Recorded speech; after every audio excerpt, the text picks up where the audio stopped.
Hello everyone, this is Shalini.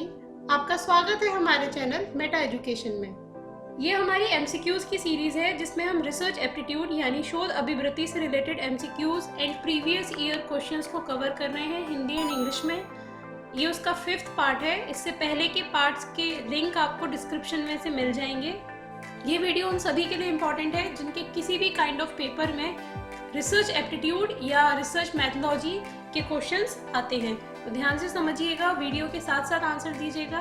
ये हमारा live session है, इसमें हम आपके साथ में चैटिंग के थ्रू जुड़े हुए हैं। तो आप अगर कमेंट करेंगे, आपके कोई डाउट है तो हम तुरंत भी उसका सॉल्यूशन आपको दे सकते हैं। अदरवाइज आप कमेंट बॉक्स में कमेंट करके भी अपने डाउट्स को क्लियर कर सकते हैं। अगर आपको हमारे वीडियो से रिलेटेड एमसीक्यूज चाहिए या किसी और एग्जाम से रिलेटेड प्रॉपर कोर्सेज में आपको इनरोल होना है तो आप हमारी वेबसाइट metaeducation.co.in पर विजिट कर सकते हैं। उसके अलावा डेली अपडेट्स के लिए हमारा फेसबुक पेज, फेसबुक ग्रुप और इंस्टाग्राम पेज भी है जिसको आप लाइक एंड फॉलो कर सकते हैं।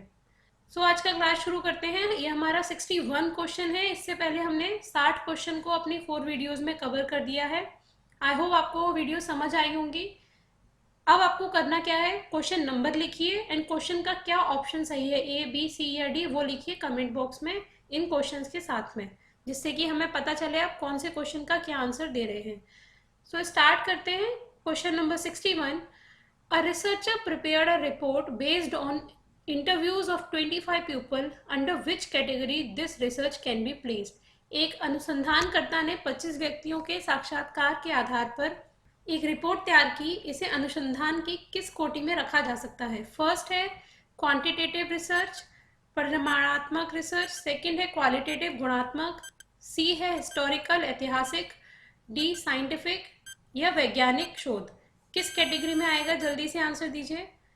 यस, इसका जो करेक्ट आंसर होगा वो होगा ऑप्शन बी, यानी कि क्वालिटेटिव रिसर्च के तौर पे इसको रखा जाएगा। इसे क्वालिटेटिव इसलिए माना जाएगा क्योंकि यहाँ पर ये इंटरव्यूज ले रहे हैं। जो भी रिसर्चर है उसने एक रिसर्च रिपोर्ट इंटरव्यूज के आधार पर प्रिपेयर की है, साक्षात्कार के आधार पर, इसलिए क्वालिटेटिव में आएगा। आई होप आप लोग के आंसर सही जा रहे होंगे और आप वीडियोस के साथ साथ आंसर दे रहे होंगे। Question number 62, positivistic research approach was advocated by. ये नया कॉन्सेप्ट जुड़ा है एनटीए नेट एग्जाम के सिलेबस में। पॉजिटिविस्टिक अप्रोच, इसका हमने वीडियो भी अपने चैनल पे डाला हुआ है और इसका लिंक नीचे डिस्क्रिप्शन में से भी आप ले सकते हैं। चलिए आंसर दीजिए इसका। सकारात्मक अनुसंधान अभिगम का पक्ष पोषक था। मतलब किसने शुरू किया था पॉजिटिविस्टिक अप्रोच? किसने ये रिसर्च अप्रोच शुरू किया था पॉजिटिविस्टिक? फर्स्ट है फ्रांसिस बेकर, बी है Stanley and Campbell, C August Comte and D Babbitt. जल्दी आंसर दीजिए, इसका क्या करेक्ट आंसर होगा? Yes, correct answer is C, August Comte. August Comte ने ही पॉजिटिविस्टिक रिसर्च अप्रोच को सबसे पहले एडवोकेट किया था या उसको लेकर आए थे। Question number 63, the method of drawing conclusion based on the observation of each and every instance of a population is called. समष्टि के प्रत्येक दृष्टांत के अनुभव पर आधारित निष्कर्ष पर पहुंचने की विधि को कहते हैं। इनमें से कौन सा मेथड है वो? फर्स्ट ए साइंटिफिक मेथड, वैज्ञानिक विधि। सेकंड डिडक्टिव मेथड, निगमनात्मक विधि। सी इंडक्टिव मेथड, अनुगमनात्मक विधि। डी डायलेक्टिक मेथड या द्विभाषीय विधि। कौन सा करेक्ट आंसर है इसमें से? यस, करेक्ट आंसर है option C, inductive method. Inductive method में ही हम क्या करते हैं, कंक्लूजन्स को ड्रॉ करते हैं ऑब्जर्वेशंस के आधार पर। एक दूसरे तरीके से भी इसको समझ सकते हैं। इसमें क्या बोल रहे हैं ये, observation of each and every instance of a population is called, means हर एक के आधार पर जब हम कंक्लूजन ड्रॉ कर रहे हैं। तो देखिए, अगर इंडक्टिव मेथड की हम बात करें तो इसको ऐसे याद किया जा सकता है कि हम बाहर से अंदर की तरफ चल रहे हैं, इन से इंडक्टिव। ठीक, तो जब अलग अलग लोगों के ये एरो हैं, ये समझ लीजिए कि डिफरेंट डिफरेंट लोग हैं यहाँ पर, सभी से हमने ऑब्जर्वेशन कलेक्ट किए और कहाँ जा रहे हैं, एक जर्नल टर्म या जर्नल फिनोमिना की तरफ हम यहाँ पर बढ़ रहे हैं, या जर्नल कंक्लूजन की तरफ बढ़ रहे हैं स्पेसिफिक प्रॉब्लम से। तो वो हमारा इंडक्टिव मेथड कहलाता है। Question number 64, something written in a holy book is held to be true by readers. This method of acquiring knowledge is termed as the method of. किसी पवित्र पुस्तक में लिखा गया विषय पाठकों द्वारा सही माना जाता है। ज्ञान प्राप्ति की इस विधि को कहते हैं। इस तरीके से जो मेथड हम नॉलेज गेन कर रहे हैं, एक्वायर कर रहे हैं, उसको क्या बोलते हैं? फर्स्ट है टेनेक्टिक या दृढ़ता विधि, सेकंड ऑथोरिटी या सत्ताधारी विधि, सी इंट्यूशन या अंतर्बोध विधि, एंड डी साइंस या विज्ञान की विधि या साइंटिफिक मेथड। कौन सा ऑप्शन इसमें से करेक्ट है? जब कोई होली बुक के थ्रू हम डेटा कलेक्ट कर रहे हैं या नॉलेज एक्वायर कर रहे हैं। Yes, correct answer is authority या सत्ताधारी विधि, क्योंकि वो जो भी होली बुक लिखी गई है वो किसी ना किसी ऑथोरिटी के थ्रू लिखी गई है और उनकी जो नॉलेज है हम उसको एज सच गेन कर रहे हैं। तो ये हमारी ऑथोरिटी वाला मेथड है ऑफ एक्वायरिंग नॉलेज या ज्ञान प्राप्त करने की विधि, वो भी कौन सी? सत्ताधारी विधि। इनकी भी वीडियोस हमने अपने चैनल पे डाली हैं, प्रॉपर वीडियोस हैं, हर एक scientific method and method of acquiring knowledge आपको प्रॉपर वीडियोस मिल जाएंगी। Question number 65, phenomenology is a method basically used in. प्रघटना विज्ञान एक विधि है जिसका मूलतः प्रयोग होता है। 4 ऑप्शन है यहाँ पे। फर्स्ट है एजुकेशनल रिसर्च, शैक्षिक अनुसंधान में। सेकंड फिलोसफिकल रिसर्च, दार्शनिक अनुसंधान में। सी हिस्टोरिकल रिसर्च, ऐतिहासिक अनुसंधान में। डी एक्सपेरिमेंटल रिसर्च, प्रायोगिक अनुसंधान में। विच वन इज करेक्ट? जल्दी बताइए आंसर। आप लोग वीडियो के साथ साथ आंसर देंगे तभी आपको पता चल पाएगा कि आपकी प्रिपरेशन कैसी है। यस, इसका करेक्ट आंसर है एजुकेशनल रिसर्च। जो फिनोमिनोलॉजिकल अप्रोच है वो नॉर्मली हम एजुकेशनल रिसर्च में यूज करते हैं। Question number 66, equating through matches pair is the method used in. Matched pair द्वारा निम्न में से किस शोध में समूहों को समान या बराबर किया जाता है? फर्स्ट इज सर्वे रिसर्च, ए सर्वेक्षण शोध, बी एक्सपेरिमेंटल रिसर्च प्रयोगात्मक शोध, सी सोशियोलॉजिकल रिसर्च सामाजिक शोध, डी ट्रेंड रिसर्च या रुझानात्मक शोध। कौन सा करेक्ट ऑप्शन है? जल्दी बताइए इसमें से किसमें हम मैच पेयर को यूज करेंगे। Correct answer is option B experimental research. Experimental research ही है जिसमें हम मैचिंग थ्रू पेयर करेंगे। उसके अलावा बाकी सारे हमारे डिस्क्रिप्टिव या क्वालिटेटिव अप्रोच की तरफ ज़्यादा जाते हैं। सर्वे रिसर्च में हम मैचिंग बाय पेयर नहीं कर सकते, बाकी में भी हम मैचिंग बाय पेयर नहीं कर सकते। केवल एक्सपेरिमेंटल रिसर्च में हम मैच्ड पेयर मेथड को यूज़ कर सकते हैं एंड 2 ग्रुप्स को मैच या कंपेयर किया जा सकता है। Question number 67, which one of the following variable is controlled in experimental research. निम्नलिखित में से प्रायोगिक अनुसंधान में कौन सा परिवर्तन नियंत्रित होता है? First A option is independent variables, स्वतंत्र परिवर्त। बी मॉडरेट वेरिएबल्स, मध्यमार्गी चर। सी डिपेंडेंट वेरिएबल, आश्रित चर। डी एक्स्ट्रानियस वेरिएबल या बाह्य चर। इसमें से कौन सा आंसर सही है? जल्दी से बताइए। यस, इसका करेक्ट ऑप्शन है एक्स्ट्रानियस वेरिएबल्स। जो हमारी एक्सपेरिमेंटल रिसर्च होती है उसमें डिपेंडेंट वेरिएबल्स पे तो हम इफेक्ट देख रहे होते हैं कि क्या इफेक्ट पड़ा, जो भी इंडिपेंडेंट वेरिएबल्स में हमने चेंजेस किए उसका, और एक्स्ट्रानियस वेरिएबल्स के प्रभाव को हमें कंट्रोल करना पड़ता है जिससे कि वो जो हमारा इफेक्ट है वो प्रभावित ना हो। मॉडरेटर वेरिएबल वो होते हैं जिनको हम कंसीडर करके रखते हैं अपनी रिसर्च में। आई होप आपको एक्सप्लेनेशन समझ में आया होगा। अगर नहीं आया है तो इन सभी पर भी हमारे एक प्रॉपर वीडियो है जो कि आपको हमारे चैनल पर मिल जाएगा, टाइप्स ऑफ वेरिएबल, तो वहाँ से, और डिफरेंस बिटवीन डिफरेंट वेरिएबल्स, तो वहाँ से आपको पता चल जाएगा। चलिए नेक्स्ट क्वेश्चन देखते हैं। Question number 68, which is the main objective of research. शोध का मुख्य ध्येय या मुख्य उद्देश्य क्या है? First, to review the literature, साहित्य की समीक्षा करना। B to summarise what is already known, पहले से ज्ञात का सारांश करना। C to get an academic degree, अकादमिक उपाधि प्राप्त करना।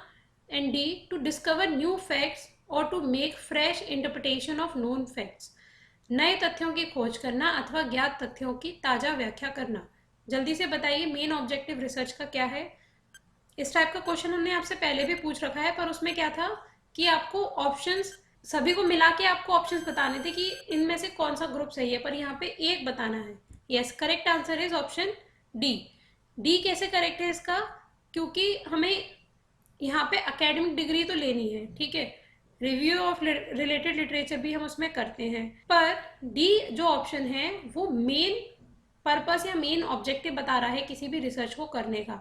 हमारा मेन उद्देश्य एकेडमिक डिग्री लेना नहीं होता केवल, पर हमारा जो उद्देश्य होता है वो नए फैक्ट्स या नई नॉलेज को भी खोजना होता है, या जो पहले से ज्ञात हमें चीजें हैं उनकी नई व्याख्या करना भी होता है। Question number 69, sampling error decreases with the. नमूना लेने में गलती निम्नलिखित में से किसके साथ घटती जाती है? हम ऐसा क्या चेंज करें जिससे सैम्पलिंग एरर को हम कम कर सकते हैं? Option 1 is decrease in sample size, नमूने के आकार में कमी। B, increase in sample size, नमूने के आकार में वृद्धि। सी, प्रोसेस ऑफ रेंडमाइजेशन, यादृच्छीकरण की प्रक्रिया को यूज करके। And D, process of analysis, विश्लेषण की प्रक्रिया के थ्रू। कौन सा ऑप्शन सही है, जल्दी बताइए। Yes, correct option is option B, increase in sample size. अगर हम जो हमारा सैंपल साइज है या जो नमूना जो भी हमने लिया है उनका सैंपल साइज बढ़ा दें, मतलब नंबर ऑफ यूनिट्स को इंक्रीज कर दें, तब हम सैम्पलिंग एरर को आसानी से डिक्रीज कर सकते हैं। आई होप आपको समझ में आ गया होगा। और जितना जितना हमारा सैंपल साइज कम होगा, सैम्पलिंग एरर की संभावना उतनी ही ज़्यादा बढ़ जाती है।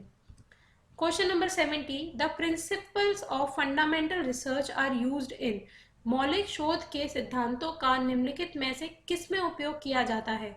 ए, एक्शन रिसर्च, क्रियापरक शोध। बी, अप्लाइड रिसर्च, अनुप्रयुक्त शोध। सी, फिलोसफिकल रिसर्च, दार्शनिक शोध।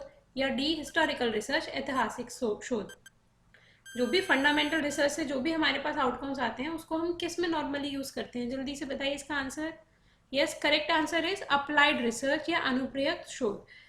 इसमें मेनली जो फंडामेंटल रिसर्च से हमारे पास चीज़ें निकल कर आती हैं या जो थ्योरीज आती हैं उनको हम अप्लाई करके देखते हैं एंड फिर एक्सपेरिमेंट के थ्रू पता करते हैं कि क्या वो जो थ्योरीज थी उनको हम सही टेस्ट कर पा रहे हैं, उनके रिजल्ट सही आ पा रहे हैं या नहीं आ पा रहे हैं, तो वो हम अप्लाइड रिसर्च के थ्रू उनको यूज़ करते हैं। आई होप एक्सप्लेनेशन आपको समझ आया होगा और आपके आंसर्स भी सही जा रहे होंगे। जो लोग आंसर नहीं दे रहे हैं वीडियो के साथ साथ, आप तुरंत के तुरंत आंसर देते चलिए, तभी आपको पता चलेगा कि आपके कितनी अच्छी प्रिपरेशन है एग्जाम के लिए। और इस वीडियो को लाइक भी कीजिए और अपने फ्रेंड्स को शेयर कीजिए जिससे कि ज़्यादा लोग यहाँ तक आ पाएँ। अगर ज़्यादा लोग नहीं आ पाएंगे वीडियो के लाइव जब ये चलता है तब हमें इस वीडियो के जो सीरीज है उसको रोकना पड़ेगा। Next question is question number 71, in sampling the lottery method is used for, नमूना लेने की लॉटरी पद्धति का उपयोग निम्नलिखित में से किसके लिए किया जाता है? ए, इंटरप्रिटेशन, निर्वचन या व्याख्या। बी, थियोरेटाइजेशन, सिद्धांतीकरण। सी, कॉन्सेप्चुअलाइजेशन, संकल्पना। डी, रेंडमाइजेशन, बेतरतीब ग्रहण या यादृच्छीकरण। किसके लिए लॉटरी मेथड यूज किया जाता है? Yes, correct answer is randomization या बेतरतीब ग्रहण। रेंडमाइजेशन में ही हम लॉटरी मेथड और इसके अलावा बहुत सारे मेथड्स हैं जिनको यूज करके रैंडम सेलेक्ट करते हैं। जो भी हमारे सैंपल, जो भी पॉपुलेशन है उसमें से सैंपल को रैंडमली सेलेक्ट किया जाता है। Question number 72, deductive reasoning helps in, निगमनात्मक तर्कणा सहायक होती है। ए इज रिसर्च रिपोर्टिंग, अनुसंधान रिपोर्टिंग में। बी, फॉर्मुलेशन ऑफ हाइपोथेसिस, परिकल्पना के निर्माण में। सी, डेटा एनालिसिस, सामग्री या डेटा विश्लेषण में। डी, टूल्स प्रिपरेशन, साधनों की तैयारी में। इनमें से किस में हम डिडक्टिव रीजनिंग को यूज करते हैं? सही आंसर बताओ जल्दी से। Yes, correct answer is option B, formulation of hypothesis. परिकल्पना निर्माण में हमें डिडक्टिव रीजनिंग मेथड हेल्पफुल रहता है। ये बहुत इंपॉर्टेंट क्वेश्चन है, बहुत टाइम आया है, इसलिए आप इसको ध्यान से देखिएगा और ध्यान याद रखिए कि जब भी फॉर्मुलेशन ऑफ हाइपोथेसिस की बात हो रही है तो आप कौन सा मेथड यूज करते हैं? डिडक्टिव रीजनिंग मेथड को यूज करते हैं। Question number 73, ex post facto research means, कार्योत्तर शोध का अर्थ है the research is carried out after the incident, घटना के बाद शोध किया जाता है। The research is carried out prior to the incident, घटना के पूर्व शोध किया जाता है। C, the research is carried out along with the happening of an incident, घटना के घटने के साथ साथ शोध किया जाता है। D, the research is carried out keeping in mind the possibilities of an incident, घटना की संभावनाओं को ध्यान में रखते हुए शोध किया जाता है। कौन सा आंसर करेक्ट है जल्दी से बताइए, टाइम खत्म हो गया है आपका। Yes, correct answer is option A, the research is carried out after the incident. Ex post facto research में क्या होता है कि घटना पहले घटित हो चुकी होती है, उसके बाद में हम डेटा कलेक्शन करते हैं। हम उस घटना के घटित होने के को नहीं चेंज कर सकते, वहाँ पर जो इंडिपेंडेंट वेरिएबल्स हैं उनमें फेरबदल हम नहीं कर सकते। हम बस घटना घटित हो चुकी है, अब क्या हुआ था वहाँ पे उन चीज़ों को एनालाइज कर सकते हैं और उसके आधार पर प्रेडिक्शंस कर सकते हैं। तो एक्सपोज फैक्टो रिसर्च का मतलब वही है कि घटना के बाद शोध किया जाता है उसमें, वो हमारी एक्सपोज फैक्टो रिसर्च कहलाती है। Question number 74, the feasibility of a research study should be considered in the light of, निम्न में से अनुसंधान अध्ययन की साध्यता को किस प्रकाश में देखा जाए? ए पोटेंशियल एथिकल कंसर्न, संभाव्य नैतिक मामले। B skill require for the researcher, अनुसंधानकर्ता के लिए अपेक्षित कार्य कौशल। C cost and time required to conduct the research, अनुसंधान के लिए अपेक्षित लागत और समय। D all of the above, या उपरोक्त सभी। आपका टाइम शुरू हो गया है, जल्दी से आंसर दीजिए। इसका सही आंसर क्या होगा? The feasibility of a research study should be considered in the light of, feasibility किस उसमें देखी जाएगी किसी भी अनुसंधान की? यस, सही answer is all of the above. आपको ये देखना है कि कोई भी जो रिसर्च आप करने जा रहे हैं वो कितनी फिजिबल है, वो हो पाएगी या नहीं हो पाएगी। तो उसके लिए आपको सारे एथिकल कंसर्न्स भी देखने पड़ेंगे। आप ऐसे कोई अनएथिकल रिसर्च नहीं कर सकते जिसमें अनएथिकल नॉर्म्स को यूज किया जाए या अनएथिकल आप डेटा कलेक्ट करें। ठीक, जो रिसर्चर है उसकी स्किल्स भी मायने रखती हैं कि वो उस रिसर्च को करने के लायक हैं या नहीं है। एक सोशल साइंस की फील्ड का जो रिसर्चर है वो प्योर साइंस की जो फील्ड्स हैं उनमें जाके रिसर्च नहीं कर सकता। आपको जो भी आपका रिसर्च प्रोजेक्ट है उसके अकॉर्डिंग आपकी कॉस्ट क्या है, आपके पास अपने प्रोजेक्ट के अकॉर्डिंग टाइम क्या है या डिग्री के अकॉर्डिंग कितना टाइम है, ये सारी चीज़ों की फिजिबिलिटी को देखने के बाद ही आप एक प्रॉपर रिसर्च कर पाएंगे। तो ये सारी चीज़ें आपको पता होनी चाहिए। Question number 75, the proposition about research that you do not agree is, निम्न में से कौन सी अनुसंधान संबंधी प्रतिज्ञप्ति से आप सहमत नहीं हैं? A research improves the quality of teaching, अनुसंधान शिक्षण की गुणवत्ता में वृद्धि करता है, यहाँ पर नहीं है बताना है आपको, याद रखिएगा। B research leads to finding solution to too many problems, अनुसंधान अनेक समस्याओं का समाधान ढूंढने में सफल रहता है। C research is only a personal achievement, अनुसंधान मात्र क्रमिक उपलब्धि है। D research contributes to social progress of the society, अनुसंधान सामाजिक उन्नति में योगदान देता है। Which one is correct? जल्दी से आंसर दीजिए। यस, सी इज करेक्ट, क्योंकि research is only a personal achievement, ये वाली बात गलत है। कोई भी काइंड ऑफ रिसर्च आप कर रहे हैं, किसी भी प्रकार का अगर शोध कर रहे हैं, तो उसका रिलेशन आपकी सोसाइटी से कहीं ना कहीं हमेशा रहता है। बहुत सारे शोध टीचिंग में भी हेल्पफुल रहते हैं, तो शिक्षण की गुणवत्ता भी बढ़ती है उससे।